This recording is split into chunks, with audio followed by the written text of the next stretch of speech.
Göre qonşu neynirə bu günləri?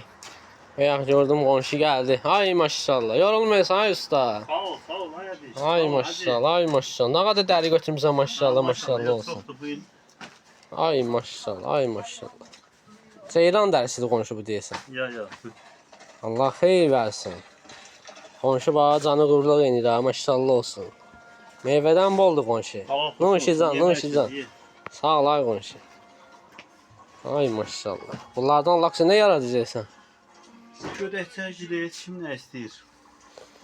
Ünvan bu zona 9 mərtəbənin əyti. Təmiz dəri. Nə istəsəz, zakaz verirsiniz. Buyurun, gəlin. Yerli mal özüdür, amma təbii. Maşallah olsun, dərimiz boldur. Ha, maşallah, çox. Nə qədər istəsəz, lazım olsa xəbər eləyin. Qonşunun nömrəsi də var buradadır. Yusuf Usta. 51-i də var, 70-i də var. Nömrə də qəşəngdir ya, 321 0706. Bahalı bir nömrədir. Zerikanlı Yusuf Usta. Allah xeyir versin qonşu. Sağ ol, ayarı. Yorulmayasın bir daha.